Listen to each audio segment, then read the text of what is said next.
Good morning students. मेरा नाम है वैभव। आज हम पढ़ेंगे कक्षा 11 केमिस्ट्री का चैप्टर नंबर 5 ऊष्म गति का यानी थर्मोडायनेमिक्स का पार्ट 8। अभी तक हम इसके 7 भाग पढ़ चुके हैं। आज हम इसके 8वें भाग पर दृष्टि डालेंगे और इसे अच्छे से समझेंगे। ठीक है, तो चलिए। हाँ, तो आज हम पढ़ेंगे अभिक्रिया के लिए एंथैल्पी परिवर्तन, जिसे हम डेल्टा आर एच अभिक्रिया एंथैल्पी कहते हैं। तो हम इस पर चर्चा करेंगे जो कि आपकी पुस्तक में 5.4 पर दी हुई है। उसके बाद हम उदाहरण नंबर 5.7 को देखेंगे और अंततः उदाहरण नंबर 5.8 पर भी चर्चा करेंगे। ठीक है, चलो। इसमें हमें खा देखना था प्रावस्था रूपांतरण में एंथैल्पी परिवर्तन। प्रावस्था परिवर्तन में ऊर्जा परिवर्तन भी होता है। ठीक है, हमें जब पता है कि जब प्रावस्था में परिवर्तन होता है तो उसमें ऊर्जा परिवर्तन भी होता है। उदाहरण के लिए बर्फ को पिघलने के लिए ऊष्मा की आवश्यकता होती है। ठीक है, साधारणतः बर्फ का पिघलना स्थिर दाब पर होता है। ज्यादातर जो बर्फ का पिघलना है वो स्थिर दाब, जो कि एटमॉस्फेरिक प्रेशर है, वायुमंडलीय दाब है, उस पर होता है। तथा प्रावस्था परिवर्तन होते समय ताप जो रहता है वह स्थिर रहता है। ठीक है, जैसे H2O ठोस से जब द्रव्य में जाएगा, H2 लिक्विड में, तो जो डेल्टा फ्यूजन H है वो कितना होगा, 6 किलो जूल पर मोल होगा। यहाँ डेल्टा फ्यूजन H मानक अवस्था में गलन एंथैल्पी है। यदि जल बर्फ में बदलता है तो इसके विपरीत प्रकम होता है तथा उतनी ही मात्रा में ऊष्मा परिवेश में चली जाती है। ठीक है, इसमें कोई दिक्कत नहीं ना। हम्म। अब देखो, अब हम देखेंगे डेल्टा फ्यूजन H माइनस, मतलब मोलर गलन एंथैल्पी या गलन एंथैल्पी क्या होती है। ठीक है, प्रति मोल ठोस पदार्थ के गलन में होने वाली एंथैल्पी परिवर्तन को पदार्थ की गलन एंथैल्पी या मोलर गलन एंथैल्पी कहा जाता है, जिसे हम डेल्टा फ्यूजन H माइनस से इससे निरूपित करते हैं। क्या कि प्रति मोल ठोस पदार्थ के गलन में होने वाली एंथैल्पी परिवर्तन को हम उस पदार्थ की गलन एंथैल्पी या फिर मोलर गलन एंथैल्पी कहते हैं। जैसे हमने जब H2O ठोस से द्रव्य में गया, H2O सॉलिड से लिक्विड में गया, तो जो ऊर्जा में परिवर्तन है वो डेल्टा फ्यूजन H है ना, जो कि 6 किलो जूल पर मोल हमें मिला। इसी को हम बोलते हैं गलन एंथैल्पी या फिर मोलर गलन एंथैल्पी। ठीक है, ऐसे ही किसी द्रव के एक मोल को स्थिर ताप एवं मानक दाब पर वाष्पीकृत करने के लिए आवश्यक ऊष्मा को उसकी वाष्पन एंथैल्पी या मोलर वाष्पन एंथैल्पी कहते हैं, जिसे हम डेल्टा वेप H माइनस कहते हैं। ठीक है, डेल्टा वेपराइजेशन की वजह से हम वेप लिखते हैं, तो डेल्टा ये भी H माइनस इस प्रकार इसे निरूपित करते हैं। ठीक है, तो गलन के लिए जो प्रयोग, गलन में जो परिवर्तन एंथैल्पी होती है, गलन एंथैल्पी में परिवर्तन होता है, उसे हम मोलर गलन एंथैल्पी बोलते हैं।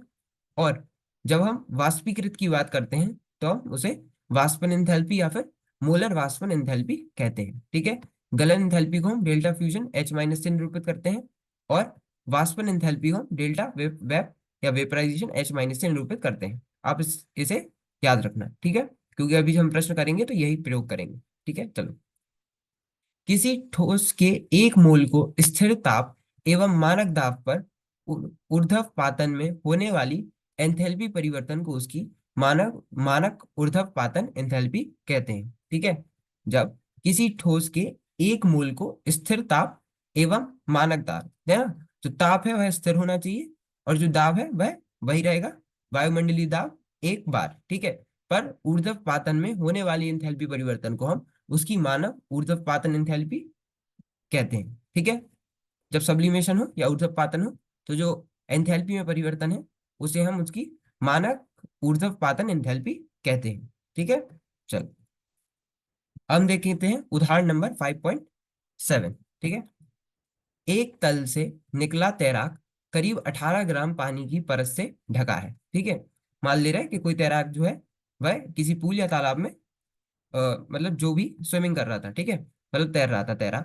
जब वो उस ताल से या फिर तालाब से बाहर निकला तो करीब 18 ग्राम पानी की परत से ढका हुआ था। जब तैराक ताल से या पूल से बाहर निकला तो वह करीब 18 ग्राम पानी की परत से ढका हुआ था। इस पानी को 298 केल्विन पर वाष्पित होने के लिए कितनी ऊष्मा आवश्यक होगी, हमें यह पता लगाना है। ठीक है, और 298 केल्विन पर जो वाष्पीकरण की आंतरिक ऊर्जा की गणना है वह भी हमें करनी है ना। और हमें क्या दिया हुआ है कि जल के लिए 298 केल्विन पर जो डेल्टा वेप H माइनस होता है वह कितना होता है, 44.01 किलो जूल पर मोल। अभी हमने देखा कि डेल्टा वेप H माइनस हम किसे बोलते हैं, हम वाष्पन एंथैल्पी को बोलते हैं। तो हमें वाष्पन एंथैल्पी दी हुई है 44.01 किलो जूल पर मोल। ठीक है, तो एक बार फिर से कि हमें बस कि जो तैराक है जब वह पानी से निकला तो 18 ग्राम पानी की परत से ढका हुआ था, ठीक है। और हमें इस पानी को 298 केल्विन मतलब 25 डिग्री सेल्सियस पर वाष्पित होने के लिए कितनी ऊष्मा आवश्यकता होगी उसका पता करना है। और साथ में 298 केल्विन पर वाष्पीकरण की आंतरिक ऊर्जा की भी गणना करनी है, ठीक है। इतना समझ आ गया? तो हम हल देखते हैं। चलो हल देखते हैं। वाष्पीकरण के प्रक्रम को हम इस प्रकार दर्शा सकते हैं, ठीक है, कि H2O लिक्विड से गैस में गया, है ना, H2O द्रव्य से गैस में गया, है ना। तो इसे हम बोलते हैं वाष्पीकरण, ठीक है। वाष्पीकरण, जैसे पानी जब होता है ना, तो पानी जब उड़ जाता है ना, धूप में जब हम रखते हैं तो उड़ जाता है, या फिर जब हम गैस पे रखते हैं, है ना, तो जो पानी उड़ जाता है उसे हम वाष्पीकरण बोलते हैं। तो यहाँ भी वही होना है, H2O लिक्विड से गैस में जाना है। अब हम देखेंगे सबसे पहले मोल कितने हैं हमारे पास। हम जो पानी की परत थी वह 18 ग्राम की थी, है ना। तो अगर हमें मोल देखने हैं तो 18 ग्राम H2O में मोलों की संख्या कितनी होंगी? 18 बटा 18, है ना, हमें 18 ग्राम दिया हुआ है। और अगर हम इसका मॉलिक्यूलर मास, है ना, इसका मास देखें तो कितना हुआ? H2O। तो हाइड्रोजन का एक होता है, दो हाइड्रोजन है तो दो हो गए। ऑक्सीजन का 16 होता है, 16 और 2 18। तो हमारे पास मोल कितने हैं? 18 बटा 18, अर्थात एक मोल है, ठीक है। एक मोल जल के 298 केल्विन पर वाष्पन के लिए दी जाने वाली ऊर्जा एन वाष्पन एंथैल्पी के बराबर होगी, है ना, यही होगा एन वाष्पन एंथैल्पी। एन यहाँ पे है क्या है? मोल की संख्या। मोल कितने हैं हमारे पास? एक है ना। और जो वाष्पन एंथैल्पी है कितनी है? 44.01 किलो जूल पर मोल है। तो इनका गुणा करेंगे तो हमें 44.01 किलो जूल मिल जाएगी, ठीक है। का क्या? एक मोल जल के लिए 298 केल्विन पर वाष्पन के लिए दी जाने वाली ऊर्जा कितनी हुई? 44.01 किलो जूल, ठीक है। ऐसे ही यह मानते हुए कि जो वाष्प है वह आदर्श गैस के समान व्यवहार करती है, ठीक है, तो हम मानेंगे कि delta vap U minus equals to delta vap H minus minus delta n g R T, ठीक है। ये सूत्र है। तो अब देखेंगे हम एक मोल वाष्प के लिए हमने अभी निकाला कि जो वाष्पन एंथैल्पी है डेल्टा वेप एच माइनस कितनी आएगी। यहाँ पे हमने देखा था N delta vap H minus से है ना, क्योंकि मोल हमारे पास सिर्फ एक ही है और ये है 44.01 किलो जूल पर मोल। तो वाष्पन एंथैल्पी कितनी आएगी? 44.01 किलो जूल, है ना। और डेल्टा एन जी देखें, मतलब रिएक्टेंट और प्रोडक्ट, मतलब जो ये जो प्रक्रिया हुई है ना, इसमें और इसमें, है ना, इनके मोलों में जो अंतर है वो उसे हम डेल्टा एन जी बोलते हैं, है ना। और ये गैसीय अवस्था में देखते हैं, ठीक है। तो ये गैस है और इसका मोल कितना है? अभी हमने निकाला एक, लेकिन ये गैस नहीं है ना, द्रव्य है, तो इसका क्या होगा? शून्य होगा। तो डेल्टा एन जी क्या हुआ? एक में से हमने जीरो घटाया तो एक मोल हमारा डेल्टा एन जी आया, ठीक है। तो हम इस सूत्र में, है ना, ये जो सूत्र है delta vap U minus equals to delta vap H minus minus delta n g R T. देखो डेल्टा वेप यू क्या है? अभी हमने देखा हमें आंतरिक ऊर्जा की, वाष्पीकरण की आंतरिक ऊर्जा की गणना करनी है, ठीक है। तो डेल्टा वेप यू माइनस आंतरिक ऊर्जा है, ठीक है। तो हम इस सूत्र में अपनी सारे मानों को रखेंगे, है ना। हमने अभी वाष्पन एंथैल्पी कितनी है? 44.01 किलो जूल। तो यहाँ हम वो रखेंगे माइनस डेल्टा एन जी कितना है? एक आया, एक, है ना। आर का मान कितना है? 8.314 जूल पर केल्विन पर मोल। और ताप कितना है? 298 केल्विन है ना। तो इन सभी का हम गुणा करेंगे तो हमें कुछ इस प्रकार से उत्तर देखने को मिलेगा, 44.01 kilo joule minus 2.48 kilo joule. और अंततः उत्तर आएगा 41.53 किलो जूल, ठीक है। इसमें कोई दिक्कत नहीं ना? समझ आ गया? तो हम अगला उदाहरण, उदाहरण नंबर 5.8 देखते हैं, ठीक है।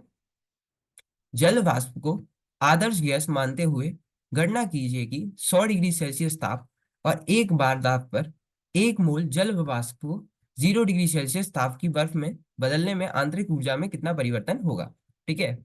हमने जल वाष्प को आदर्श गैस माना और मानते हुए हमें यह गणना करनी है कि जब 100 डिग्री सेल्सियस ताप और एक बार दाब पर जब हम एक मोल जल वाष्प को 0 डिग्री सेल्सियस ताप की बर्फ में बदलेंगे तो उसकी आंतरिक ऊर्जा में कितना परिवर्तन होगा। और हमें दिया हुआ है जो बर्फ की गलन एंथैल्पी है वह 6 किलो जूल पर मोल है और जो जल की ऊष्म धारिता है वह 4.2 जूल पर ग्राम डिग्री सेल्सियस है, ठीक है।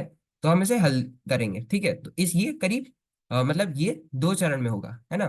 पहला तो हम जब जो H2 है, जो पानी है, वह 100 डिग्री सेल्सियस से 0 डिग्री सेल्सियस पे जाएगा, है ना, और ये द्रव अवस्था में। और दूसरा, जब 0 डिग्री सेल्सियस में द्रव अवस्था में एक मोल हमारे पास जल है, H2 है, ये अब एक मोल H2 होगा ठोस अवस्था में जब इसकी बर्फ बनेगी, है ना। तो इन दो चरणों में होगा। ठीक है, तो पहले चरण में जब 1 मोल H2O द्रव अवस्था में 100 डिग्री सेल्सियस से 0 डिग्री सेल्सियस में आएगा, तो इस एंथैल्पी परिवर्तन को हम डेल्टा H1 बोलेंगे। और दूसरी परिस्थिति में जब जो 1 मोल H2 है वह 0 डिग्री सेल्सियस पे है ना, जब द्रव्य अवस्था पे है और वह ठोस अवस्था में जाएगा 1 मोल H2O, तो इसमें जो एंथैल्पी परिवर्तन होगा इसे हम डेल्टा H2 बोलेंगे। तो जो कुल एंथैल्पी परिवर्तन होगा डेल्टा H वो कितना होगा, delta H1 plus delta H2 होगा। ठीक है, अब डेल्टा H1 के लिए हम एस एम डेल्टा टी लगाएंगे।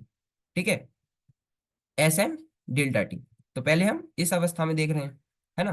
तो एस एम डेल्टा टी, तो हमें मास कितना दिया हुआ है, हमें 1 मोल दिया हुआ है और हम पानी की बात कर रहे हैं, है ना। तो 1 मोल मतलब 18 ग्राम होगा मास, है ना।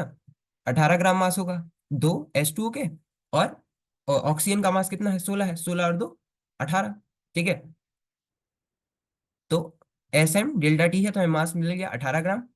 ठीक है, और जो एस है, ठीक है, हमें यहाँ दिया हुआ है कि जो जल की ऊष्म धारिता है वह कितनी है, 4.2 जूल पर ग्राम डिग्री सेल्सियस। तो एस कितना हुआ, 4, मतलब ऊष्म धारिता कितनी हुई, 4.2 जूल पर ग्राम डिग्री सेल्सियस, जो कि हमें दिया हुआ है। तो 18 गुणा 4.2, और डेल्टा टी ताप में परिवर्तन कितना हो रहा है, 100 डिग्री का हो रहा है, 100 से 0 में जा रहा है, तो 100 में से 0 घटाएंगे, इनका अंतर कितना, 100 डिग्री सेल्सियस या 100 केल्विन का आएगा।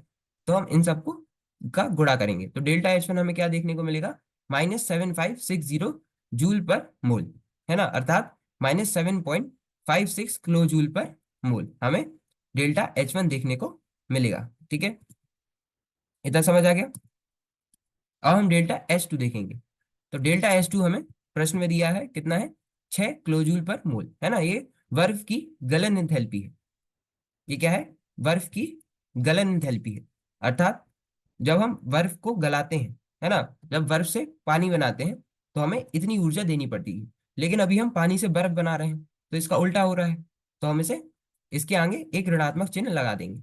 तो कितना हो जाएगा, -6 किलो जूल पर मोल हो जाएगा, है ना। इन सभी का, इन दोनों का हम योग करेंगे तो डेल्टा एच हमें कितना, -13.56 किलो जूल पर मोल देखने को मिलेगा। ठीक है, तो द्रव अवस्था से ठोस अवस्था में परिवर्तन होने पर आयतन में नगण्य परिवर्तन होता है। ठीक है, जब हम द्रव अवस्था से ठोस अवस्था में परिवर्तन होता है तो आयतन में नगण्य परिवर्तन होता है, अर्थात जो पी डेल्टा वी है वह delta n g R T के बराबर होता है और शून्य होता है।